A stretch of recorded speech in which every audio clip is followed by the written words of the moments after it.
Today we take a look at start-sit decisions for every single game of Week 3.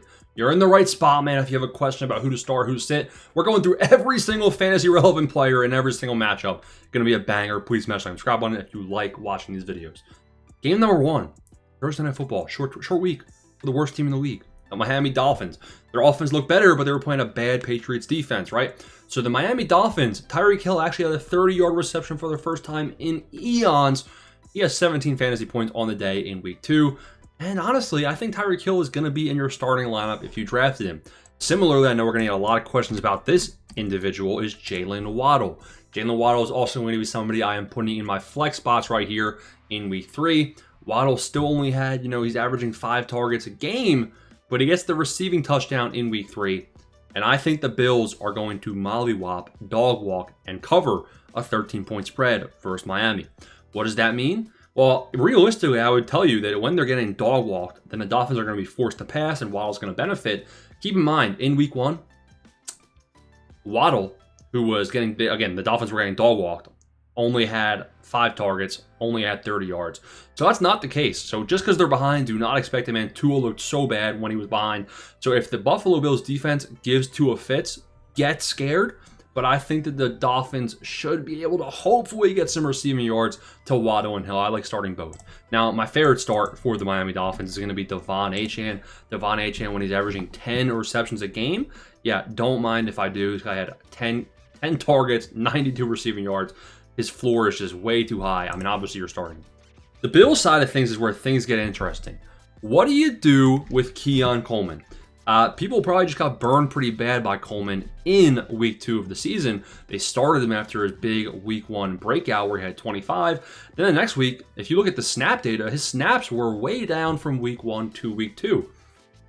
This is a really tough one because I actually think, again, Week 1, they had the try versus the Ravens, and he got 25. He was out there. Week 2, they literally destroyed the Jets, so they didn't pass. Josh Allen had a bad game. Keon Coleman wasn't even out there. And Khalil Shakir was also bad. Josh Palmer everyone was bad. All the Bills receivers were bad. But they're not going to have to try against the Dolphins, right? I actually do think Keon Coleman is flex-worthy this week. Just temper expectations, because again, if this game gets out of hand, we could see a repeat of Week 2. So Keon Coleman's good, but risky. Khalil Shakir, I'm actually ranking Keon Coleman ahead of Khalil Shakir for this week. Shakir, the ceiling isn't as high, and his floor so far this year is lower. 1 catch for 12 yards, really, buddy? So I actually don't like having Khalil Shakir in the lineup. James Cook is an automatic lock. Josh Allen's an automatic lock. Josh Palmer is an interesting person that potentially can be on waivers. Like, I'd compare Josh Palmer. Maybe he has some games like Quentin Johnston in the future where he brings in the deep ball, but he actually has 100 receiving yards on the season. So his floor is actually all right. How much do they have to pass the ball? How many looks does he get his way? Probably not much versus the Dolphins. So I'm not really having him fantasy relevant for this week. The Bengals and the Vikings. Jamar Chase, you start. T. Higgins is low on my ranking, guys. You have Jake Browning, who he will sling it. But T. Higgins is a vertical threat, stretch the field receiver. I don't know if he's going to benefit from Jamar Chase will break contact. Jamar Chase will have a high target amount. I don't know if T. Higgins is going to benefit like that. I know he brought in the jump ball touchdown in Week 2 to salvage his day with Browning. I'd look for other options over T. Higgins, but realistically, you're probably forced to start him. So you might get burned, but I think you probably have to start him in your lineup. Chase Brown is also a good RB2 play for week number 3. The Vikings side of the football, you have Carson Wentz in there at quarterback. The only fantasy football players that I like this week are going to be Justin Jefferson. And to be honest, it might have to be TJ Hawkinson. I know that TJ Hawkinson has burnt you the last 2 weeks in a row, but before you send him to the waiver wire, Carson Wentz liked targeting the tight ends back in his days with Philly. TJ Hawkinson sitting here with 3 targets a game, but I think he's a talented guy. As long as the injury did not destroy his career here, I think Carson Wentz could revive something here with Hawkinson and probably be his top 3, one of the top 3 targets in Carson Wentz's presumably low pass volume offense here against the Cincinnati Bengals. So that is the Minnesota Vikings. You're obviously starting Jordan Mason as well with the Aaron Jones injury reserve news. So that's also big news there. In terms of the next game, we have Texans and Jaguars. Nico Collins, you have to start, but this Texans O-line is so bad. Nick Chubb, I ain't doing it, bro. It's a trap. It is a trap. I get it. He breaks away for a 20-yard rushing touchdown to salvage his day. He has not really any receiving role. Woody Marks honestly looks better. And he only had a decent day because of the touchdown that was a 20-yard run when they were booing. Fans were booing Nick Chubb in the third quarter prior to this, big breakaway touchdown run. I'm fading him, bro. I am fading Nick Chubb in week number 3 against the Jacksonville Jaguars. Now, anybody else on the Texans for fantasy relevant? Probably not. The Jaguar side of things, Trevor Lawrence is going to be a streamable quarterback. I'd rather be streaming Daniel Jones. You have Brian Thomas Jr., who you must start. And I am not starting Travis Hunter. Travis Hunter, yeah, he's getting 6 targets a game, but he's only averaging 30 receiving yards. His depth per target isn't good. He's playing defense as well. I'm fading Travis Hunter, but I'm starting BTJ. I'm starting Travis Etienne as well with a solid degree of confidence. Colts and Titans is the next game up. Jonathan Taylor should be started. Daniel Jones might just be a top 6. I'm not even kidding. A top 6 quarterback this week, bro. Danny Dimes has been very, very good. Unless you have Pat Mahomes or better. Like, I might start Daniel Jones over Bo Nix this week just because he's been averaging 24 points per game. He's been getting the push, rushing touchdowns. So that ain't bad, Pittman should also be a start. Josh Downs, that's where I'm not a huge fan of starting Josh Downs this week.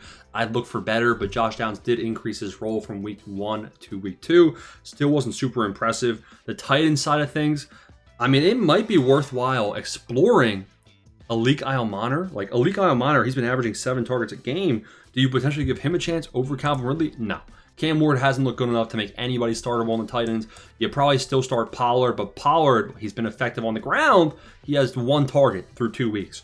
That's just so dusty. It's not really impressive. Las Vegas versus Washington.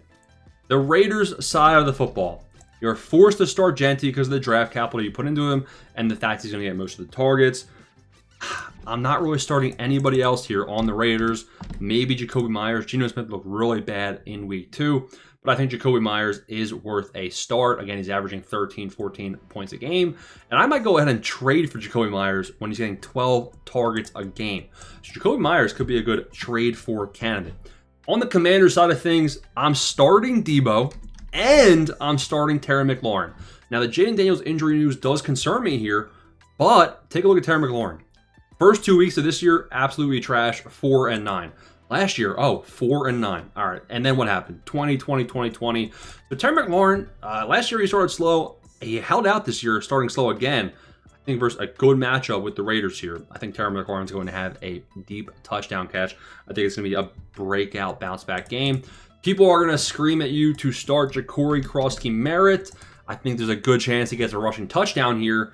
They also, I haven't seen him involved in the receiving game, which hurts his upside, which scares me away. Probably worth a flex play, but just keep in mind the floor seems pretty dang low. Rams and Eagles.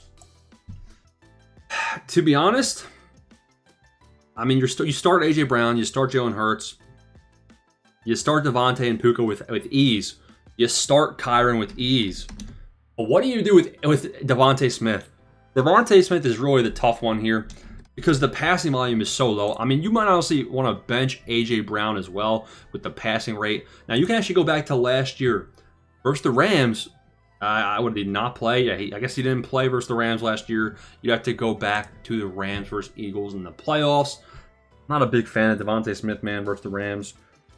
I think they're going to be forced to throw the football. That's the thing. I think the Eagles they're going to be trailing. The Rams' offense is better from what I've seen than the Eagles this year. We actually saw them in the playoffs too. They look good. I think the Eagles are going to be forced to pass. Goddard could be back. I'm probably benching Devontae Smith unless I'm forced to play him. And then I'm, praying for a miracle. Falcons and Panthers. Do you start Darnell Mooney the second week removed from the injury? His floor was not too good there in week 2. I'm starting Drake London with confidence. I'm actually starting Kyle Pitts as well with a degree of false hope because I know that's what it is, but I'm starting Kyle Pitts. In terms of the Panthers, you start Ted McMillan and Chuba Hubbard. Outside of that, I ain't starting a single dang person. Steelers and Patriots. Pittsburgh Steelers, you start Metcalf, but this guy better start, getting some big boy receptions down the field. Jalen Warren, you start. Anyone else? No. The Patriots? Travion Henderson, Ramondre Stevenson. Do not even ask my advice. I'm sitting both of them. And Henderson, get your stuff together, buddy, or you're going to be a 10 out of 10 on the panic meter coming up here soon. Receiving-wise, do you start Kayshon Boutte? Everybody rushed to the waivers to get Kayshon Boutte. I said, guys, listen, he's inconsistent, and sure enough, I was right. Only one target. He was out there for a lot of the snaps, though. I think Kayshon Boutte, again, the Steelers' defense has not been good so far this season. They've been up 32 points per game on average the first 2 weeks. I think Boutte is like a bottom-tier flex play. I still would like to see more before I'm actually convinced. The Packers and the Browns. You start the Packers' defense. I know that for sure. In terms of the Browns, I'm fine putting in Fannin. Fannin and Njoku, I'm fine starting either one as tight end. Fannin has had a dang good role. He's actually been better than David Njoku in terms of everything. Anybody else from the Browns? Quinshon Judkins is a hard one, right? Quinshon Judkins was useful. He was effective with the limited amount of snaps. He actually got more snaps than we thought he would get in week number 2. 10 carries, 61 yards, good rushing rate. He also had 3 catches on 3 targets. He was involved. I think Quinshon Judkins can be a potential flex play this week, but it's a bottom tier flex play until we see clarity on the role. And they're taking on the Packers, the best defense in the league. So this one definitely scares me a big way. I think Dylan Sampson's going to be involved. I'm starting Jerry Jeudy. Cedric Tillman is probably a tier above Kayshon Boutte and Judkins because he's been getting the touchdowns, but I'm still not excited putting him in the flex. In terms of the Packers, you start Tucker Kraft. You probably start Romeo Doubs as well. Problem here is that, will the Packers have to pass the football in this game? Probably not, because they're going to be up by so much. The defense alone might carry them. With Jaden Reed being out, Romeo Doubs is probably the guy I'm starting here, though, over Dontavian Wicks. And really, anybody else, like Matthew Golden, I'm starting Romeo Doubs over. He's been more involved. The Jets and the Buccaneers, I'm starting Bucky Irving. I'm starting Ibuka. I'm starting Mike Evans. Nobody else from the Bucs. In terms of the New York Jets, what do you do with Justin Fields? What do you do with Fields? This Bucs D-line looked good, man, and the Texans O-line, I mean, they might just be terrible. I still think Fields is a top 9, top 10 quarterback this week. So whoever has him probably has no other choice but to start him and hope they don't get burned as bad as they did in week number 2. So you might be forced, and I'm probably still keeping Garrett Wilson in there in the lineup. Even in garbage time, Wilson was able to salvage his day with 9 fantasy points. Broncos and Chargers. I'm starting Courtland Sutton, and I think that Troy Franklin, like Courtland Sutton, he's had volatility in the past, and he's been able to rebound off these 1-point days. The real storyline here is, what do you do with Troy Franklin, who's going to be fresh off of waivers, who's averaging 17 points, who's averaging 6, 7, 8 targets per game? It's a good matchup versus the Chargers. I mean, they're going to have to try. I actually am starting Troy Franklin this week. And now only start him. Like, if you're choosing between Troy Franklin and Kayshon Boutte, that's where you start him. It depends on who you have in that flex spot. I think you can go ahead and you can throw in Troy Franklin. It's risky, but this guy, I mean, look at the targets. 7 targets. I'll take 7 targets. And, you know, I think the floor is solid right here. You can put him in there and flex. You're starting Loud McConkey. You're starting Keenan Allen. What do you do with the big Q? I'm actually going to go in here and start the big Q again. You know, it might be a fool's trick because he's only been getting 7 targets. What if he doesn't bring in that deep touchdown? Then he gets, you know, he goes from a 60-yard touchdown catch, which is 12 of his 15 fantasy points. He has a 3-point day. I get that, but it's 2 weeks in a row where he's brought on the deep touchdown.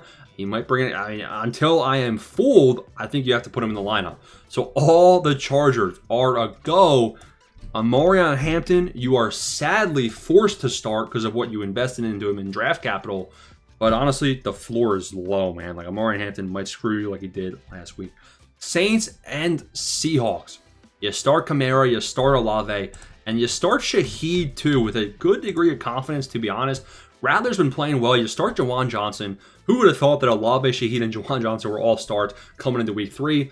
Shaheed, you might be saying to yourself, oh, week 1 was bad. He actually dropped a touchdown catch in week 1, so he would have been averaging, you know, 16, 17 points a game over the first 2 weeks. He brought on the touchdown in week 2. We've still yet to see the deep ball from Shaheed. So I think Shaheed could be having a solid start to the year. I like starting him in the flex. You start JSN. Cooper Kupp. I get it. He had a bounce back game in week 2. I'm still not too excited. Now, they take on the Saints, which is a good matchup. Kupp is like, it's a decent flex play. I'm not too excited about him personally. Jeez, sorry, boys. Cowboys and Bears. I'm starting Javonte Williams with happiness. I'm starting CD. I'm starting Pickens. You're kind of forced to do that. I might even start Dak. I think Dak Prescott's going to have a good game right here against Chicago. Who just got 51 dropping their head. Jared Goff looked like Superman. The Bears, you start Caleb Williams for the rushing upside. And then you probably just start Roman Dunze, and that's it. DJ Moore hasn't been great. So DJ Moore is going to be my sit this week. Cardinals and 49ers. Marvin Harrison Jr., again, you paid for him. You're forced to start him. Kyler Murray, you paid for him. You're probably forced to start him. Like, if you ask me Kyler versus Daniel Jones, I'm probably still going Kyler, even though I think Daniel Jones is going to have the better week, which I know is crazy. But the price you pay, I just don't want to. I can't do it just yet. 49ers, Juwan Jennings scored the touchdown catch, but can you trust him in the flex? I don't know if you have a choice. I think the Cardinals might be ahead in this game, surprisingly. Again, you have Mac Jones, you have Pearsall, you have Juwan Jennings. I think that all the 49ers, I'd rather sit them. If I have anybody else, I'm starting Quentin Johnson over Juwan Jennings. But I'm probably starting Pearsall over the big Q. So, I mean, Pearsall is probably the number one start here. And obviously, you have McCaffrey in there in the lineup. Next game is Sunday Night Football, Chiefs and Giants. I think the Kansas City Chiefs. I think Hollywood Brown, I know he disappointed. I know Marquise Brown had 5 catches on 30 yards. I think you still have Hollywood Brown in there in the flex. Xavier Worthy's going to be playing with a big plate. It might, if he even plays at all. Better days ahead for Hollywood Brown. Didn't bring in any deep balls. I think he can. Hopefully he doesn't go to Tyquan Thornton next time. I'm starting Mahomes with a good degree of confidence now that he's running the football. I don't care if he's got no receivers. I'm starting Kelsey as well. People are saying Kelsey sucks. I get it, but at least he had the touchdown catch target, even if he did drop it and sell the game. New York Giants, I'm starting Malik Neighbors, and really that's it. Maybe keep an eye on Wan'Dale Robinson. Wan'Dale Robinson's potential flex play here. Wouldn't mind Wan'Dale Robinson. I think they're going to have to pass the ball a lot versus the Chiefs' good defense. And then keep an eye on Scatterbo's role moving forward. Lions versus Ravens, big Monday night game. I'm starting Amon-Ra. I'm starting Jameson. and I'm salivating. I'm probably not starting Goff just because I don't want to bet against it. Like, I wouldn't be surprised if Goff, he's forced to pass, so he's going to have a big day. I'm probably starting all the Lions. And the Ravens, you're probably starting Zay Flowers. You're starting Lamar. You're starting Henry. Can't really think of anyone else fantasy relevant. Is Isaiah likely back for this game? That's a storyline. That starts sit decisions for every single game in week 3. Comment down below anything you have questions on. That's the subscribe button. Signing off. Let's go have a good week. Let's go win some games.